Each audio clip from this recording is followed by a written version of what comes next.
Quick video today just to show where we are with the work on the 48 cell LTO pack. You'll be familiar with the car on a bench which I have in my workshop. This is running a BCM replacer for testing. It's all set up and powered up at the moment with 150 volts from my power supply, and if I operate the IMA CNC joystick here, the light will come on, which indicates that's the IMA motor, and the motor is jiggling around. So that's the test setup.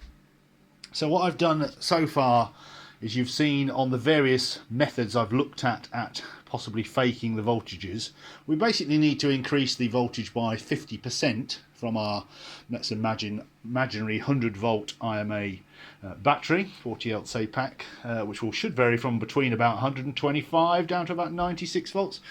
Anyway, I finally settled on the op amp for the VPIN, which is the 5 volts, which comes back from the voltage control module to the MCM, and that is used to detect the charging of the capacitors, etc. So the VPIN voltage is basically the voltage across the capacitors and the IG bit there.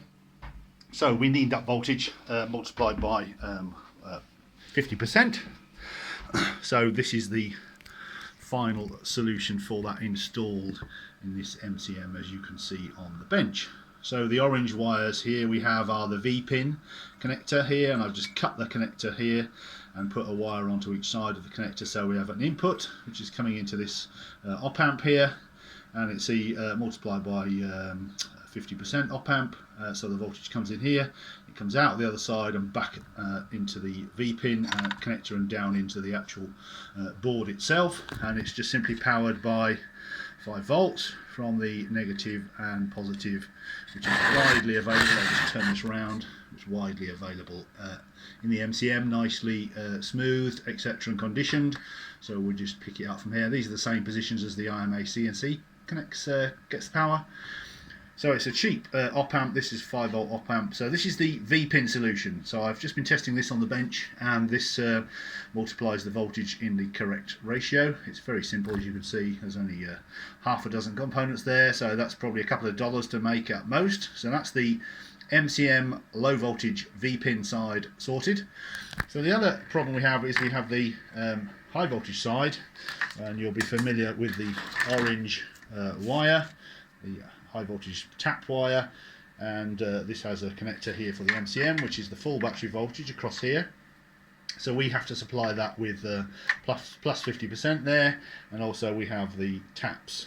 We can use the BCM fooler to split the taps down accurately, that's not a problem, but we need to provide this wire with our battery voltage plus 50%, and you will have seen the new solution I'm proposing, which is a high voltage op amp capable of working at 140 volts, which is more than enough for 48 cell LTO setup, and the voltage doubler will double that voltage, and then we'll use a potential divider to get it down to the right voltage, the tiny current that this circuit needs, and that will then provide a proportional correct voltage for this and that.